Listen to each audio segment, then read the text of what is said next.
नमस्कार, मैं हूं आशीष त्रिपाठी आपके साथ। न्यूज़ 18 मध्य प्रदेश छत्तीसगढ़ देख रहे हैं आप। और अब फटाफट अंदाज में 100 बड़ी खबरों पर नजर डालेंगे। उससे पहले एक बड़ी खबर ग्वालियर से, जहां पर अंबेडकर प्रतिमा विवाद के बाद बयानबाजी को लेकर उपजे तनाव से निपटने के लिए पुलिस प्रशासन ने कमर कस ली है। सोशल मीडिया पर कुछ संगठनों ने 15 अक्टूबर को ग्वालियर में बड़े आंदोलन की तैयारी की हुई है और इस आंदोलन से निपटने के लिए पुलिस प्रशासन टीम रिहर्सल कर रही है और इस दौरान आपातकाल स्थिति से निपटने के लिए माफ कीजिएगा, बलवा ड्रिल की गई।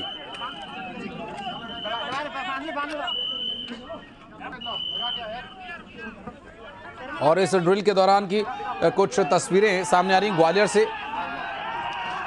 ऐसे में भीड़ और उपद्रव से निपटने के लिए ड्रिल की गई, तो वहीं इस रिहर्सल के दौरान पुलिस का जवान एक घायल जरूर हो गया। और ग्वालियर में पुलिस की ड्रिल के दौरान एक हादसा हुआ, एक जवान घायल हुआ है। सोशल मीडिया पे जो तमाम प्रकार की आपत्तिजनक पोस्ट हो रही हैं, उस पर लगातार हम लोग वैधानिक कार्रवाई कर रहे हैं। अभी जिला प्रशासन की तरफ से और पुलिस की तरफ से सभी समाजों के जो प्रबुद्ध लोग हैं, जो सीनियर लोग हैं, जिनकी समाज में आवाज़ है, सम्मानीय लोग हैं, उनके साथ बैठे हैं। सभी ने एक छोर से कहा है कि जो लोग इस प्रकार की गलत कार्रवाइयाँ कर रहे हैं उन पर कार्रवाई करें। पूरे सभी समाज के लोगों के साथ अच्छा संवाद हुआ है। जो ग्वालियर में आगे इस प्रकार की न्यूसेंस की कोशिश करते हैं, उनके अगेंस्ट में कार्रवाई करने में मददगार साबित होगा और एक अच्छा संदेश इससे जाएगा। और सुशील हमारे सहयोगी इस वक्त हमारे साथ जुड़े हुए। सुशील, एक तरफ जहां प्रदर्शनकारी विरोध जताने के लिए तैयारी करते हैं, तो पुलिस कर्मचारियों को भी तैयार रहना पड़ता है। ग्वालियर में जो ड्रिल चल रही थी, पता चला कि एक पुलिस कर्मचारी घायल भी हो गया इस दौरान। बिल्कुल, देखिए, ग्वालियर में पुलिस और प्रशासन लगातार हालात को सामान्य बनाए रखने के लिए तैयारी कर रहे हैं। 15 अक्टूबर को कुछ संगठनों ने सोशल मीडिया पर ग्वालियर में आंदोलन की चेतावनी दी थी और इसी के बाद पुलिस प्रशासन अलर्ट है। सभी समाजों की बैठक की गई है पुलिस प्रशासन के द्वारा। इसके साथ ही पुलिस का जो मैदानी अमला है उसकी भी तैयारियों को तेज कर दिया गया है। आज सुबह ग्वालियर के डीआरपी लाइन में बलवा परेड की गई पुलिस जवानों के द्वारा। लगभग 800 से ज्यादा जवानों ने इस बलवा ड्रिल में भाग लिया है। और निश्चित तौर पर कहीं ना कहीं जब बलवा ड्रिल की जाती है तो उसमें पूरी तैयारियां की जाती है, जिसमें भीड़ से निपटने के लिए, उपद्रव से निपटने के लिए लाठीचार्ज, आंसू गैस के गोले, पथराव, पत्थरबाजी सहित तमाम चीजों का रिहर्सल अभ्यास किया जाता है। इस दौरान एक जो सिपाही है संतोष नाम का, उसको चोट भी लगी अश्रु गैस का गोला फेंकने के दौरान। तो निश्चित तौर पर जब इतना बड़ा आयोजन पुलिस करती है, जिसमें 1000-1500 जवान होते हैं और पूरी तैयारी की जाती है, तो ये एक सामान्य चीज होती है कि कुछ इसमें इंजर्ड भी हो जाते हैं कई बार पुलिसकर्मी। हालांकि उसकी हालत बेहतर है, खतरे से बाहर है, लेकिन इस तरह की घटनाएं जब ड्रिल होती है तो उसमें आमतौर पर देखने के लिए मिलती है। लेकिन पुलिस प्रशासन का कहना यही है कि 15 अक्टूबर को और दीपावली जो पर्व है उसको पूरी तरह से शांति व्यवस्था बनाए रखने के लिए शहर के लिए पुलिस और प्रशासन पूरी तरह से तैयार है। और हर स्तर पर मैदानी अमला भी जो है निपटने के लिए, चाहे भीड़ हो, उपद्रव हो या बलवे के हालात हो, उससे निपटने के लिए पुलिस की पूरी तैयारी है। और इस तैयारी के लिए आज पुलिस ने अपने सिपाहियों को इस मैदान में उतारकर इस तरह की ड्रिल करके परखा है। निश्चित तौर पर एक सिपाही घायल हुआ है। ये दुखद घटना भी रही है, लेकिन पुलिस और प्रशासन का ध्येय यही है कि 15 अक्टूबर को ग्वालियर शहर में पूरी तरह शांति रहे। इसके अलावा दीपावली का पर्व है, तो इस दौरान भी पूरे शहर में शांति व्यवस्था का आलम रहे और लोग अच्छे से त्योहार मना पाए। लेकिन सुशील, जो मूर्ति का विवाद है वो कहाँ है? क्या ये माना जाए कि विवाद इस बलवे या इस तरह की तैयारियों के बिना ही संपन्न हो सकता है, उससे बचा जा सकता है? देखिए, अंबेडकर साहब की प्रतिमा लगाने के लिए हाईकोर्ट में प्रतिमा लाई गई थी और कुछ विरोध के बाद वो प्रतिमा लगाई नहीं गई। इसके बाद ये मामला चूंकि कोर्ट में भी विचाराधीन है और सामंजस्य भी बिठाया जा रहा है इसको लेकर, तो निश्चित तौर पर प्रतिमा लगाना एक अपनी जगह अलग बात है। वो कोर्ट का भी मसला है और कानून का मसला है। लेकिन जो संगठन है उस प्रतिमा को लगाने को लेकर बार बार आमने सामने आ रहे हैं, चाहे भीम आर्मी हो या फिर जो वकीलों का संगठन है या फिर जनरल वर्ग का है। तो जो सोशल मीडिया पर बयानबाजी चल रही थी उसी को लेकर लगातार तनाव उपजा हुआ है। कुछ वकीलों ने भी आपत्तिजनक टिप्पणियां की थी, उसके बाद उनके खिलाफ एफआईआर दर्ज हुई। तो उसके विरोध में भीम आर्मी ने भी बड़े आंदोलन की चेतावनी 15 अक्टूबर को ग्वालियर में करने के लिए दी है। इन सब आंदोलनों और तनाव और विवादों को शांतिपूर्ण हल करने के लिए ही पुलिस और प्रशासन लगातार सक्रिय है। कलेक्टर ने कल दिन भर अलग अलग समाज के लोगों के साथ बैठक की और शहर में लोगों से शांति की अपील करवाने की मांग की है, ताकि सभी सामाजिक संदर्भ सुधार बनाए रखा है। इसके अलावा पुलिस, बहुत शुक्रिया आपका सुशील इस पूरे मामले पर जानकारी देने के लिए। और बढ़ते आगे, कफ सिरप से बच्चों की मौत के मामले पर सियासत गरमाई हुई है। कांग्रेस प्रदेश अध्यक्ष जीतू पटवारी का दावा है कि 3 महीने में 150 से अधिक बच्चों की मौत हो चुकी है। जीतू पटवारी का सरकार पर गंभीर आरोप है और ऐसे में देखना यह होगा, क्योंकि डॉक्टर के चेतावनी के बाद भी सरकार नहीं जागी। उनका कहना है पटवारी की अब सरकार से मांग है कि बच्चों के मौत के मामले की एसआईटी से जांच होनी चाहिए। मध्य प्रदेश में कफ सिरप से बच्चों की मौत के मामले पर लगातार अब सियासत जारी है।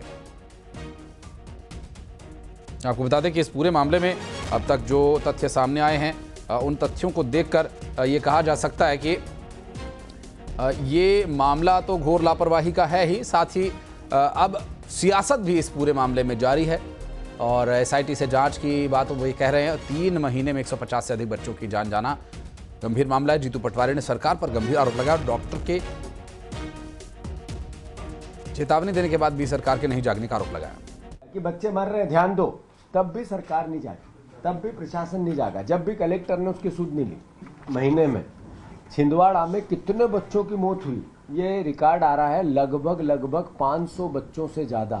नागपुर में, इंटीरियर छिंदवाड़ा के गांव में, आसपास सिवनी में 500 बच्चों से ज़्यादा बीमार हुए, उसमें से 150 बच्चों से ज़्यादा की मौत हुई। 10 वर्ष से नीचे कितने बच्चे मरे हैं छिंदवाड़ा में, सिवनी में, बैतूल में, आसपास के और आदिवासी हिस्से में, जहां पर इस दवाई का या मध्य प्रदेश के किसी भी हिस्से में इनकी एक एसआईटी बनाकर जांच करवाए। शैलेंद्र भदौरिया हमारे सहयोगी इस वक्त हमारे साथ जुड़ गए हैं। शैलेंद्र, विपक्ष की घेराबंदी तो है सरकार को असहज करने के लिए, लेकिन सरकार ने भी तैयारियां की हुई हैं और जांच तो हो ही रही है, साथ ही एक्शन भी ताबड़तोड़ हो रहे हैं। बिल्कुल आपने ठीक कहा कि इस पूरे मामले को लेकर सरकार पूरी तरीके से एक्शन मोड में नजर आ रही है, लेकिन जिस तरीके से विपक्ष इस बार पूरी तरीके से हमलावर है और खासकर दस्तावेजों के साथ हमलावर है। जिस तरीके से पहले ये जो दस्तावेज सामने आए थे कि वहां के स्थानीय विधायक परासिया के सोहन वाल्मीकि लगातार कलेक्टर को पत्र लिखते रहे, कलेक्टर को पत्र लिखा, पीएस को पत्र लिखा, इसके अलावा तमाम अधिकारियों को उन्होंने पत्र लिखे और कहा कि इस हानिकारक सिरप के पीने से बच्चों की मौत हो रही है। लेकिन सरकार ने काफी देर बाद इस मामले में जांच शुरू की और इस तरीके से अब जीतू पटवारी गंभीर आरोप सरकार पर लगा रहे, स्वास्थ्य विभाग पर लगा रहे। वो कह रहे हैं कि 19 तारीख को जब नागपुर के डॉक्टर ने जब बच्चों की मौत हुई थी, उस समय मध्य प्रदेश सरकार और केंद्र सरकार को इस बात को लेकर आगाह किया था कि शायद जहरीली दवाई पीने से बच्चों की मौत हो रही है, लेकिन उसके 10 दिन बाद जो है वो सरकार इस पूरे मामले में एक्शन लेती है। मैं बात करता हूं, अजय जी हमारे साथ जुड़ गए हैं। शैलेंद्र, मैं आऊंगा, आप रहिएगा हमारे साथ। अजय धवले हमारे साथ जुड़ गए, उनसे बात करेंगे। अजय, ये जो आरोप है कि जीतू पटवारी ये कह रहे कि नागपुर के डॉक्टर्स ने चेताया था, उसके बाद भी सरकार नहीं जागी, क्या जवाब इस पर दिया जाएगा? क्या प्रशासनिक स्तर पर इसके लिए आंकड़े हैं? देखिए, जीतू पटवारी जी जिस प्रकार से मासूम बच्चों पर ओछी राजनीति कर रहे हैं, उनको इस बात की संवेदनशीलता रखने की आवश्यकता है कि जब वो कैंडल मार्च उनके नेतृत्व में कांग्रेस निकालती है तो पूर्व मुख्यमंत्री दिग्विजय सिंह खिलखिला के हंस रहे हैं। मध्य प्रदेश में कहीं छिंदवाड़ा में कांग्रेस का कैंडल मार्च निकला है, वहां जय जय कमलनाथ के नारे लग रहे हैं। आज वो जीतू पटवारी पहले अपनी जवाबदेही सुनिश्चित करे।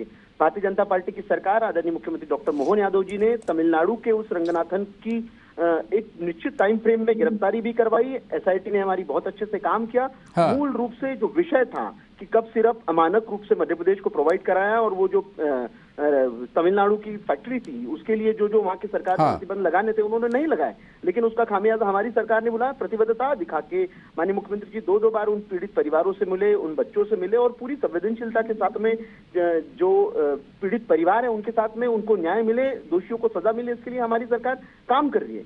आज इसी विषय को लेके यदि जीतू पटवारी जी को प्रश्न पूछना है तो तमिलनाडु की सरकार से पूछने चाहिए, राहुल गांधी जो डीएमके के पार्टनर है उनसे पूछने चाहिए, ना कि सिर्फ मध्य प्रदेश के ऐसे संवेदनशील विषयों पर राजनीति करनी चाहिए। दूसरी बात, कांग्रेस को यह भी सोचना चाहिए, मध्य प्रदेश के पूर्व मुख्यमंत्री कमलनाथ जी उस क्षेत्र से आते हैं, उनके बेटे वहां वो सांसद है।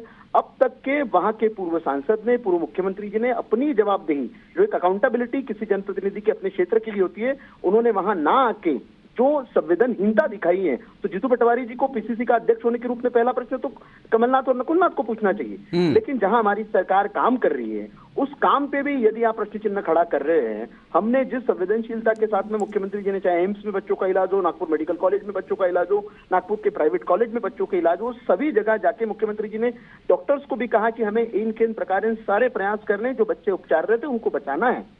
उन परिवारों के साथ में भी हमारी संवेदनाएं हैं। अलग अलग हर काल हर युग में बड़े सम्मान के साथ इसको देखा जाता था और उसमें 4 चांद तब लग जाते हैं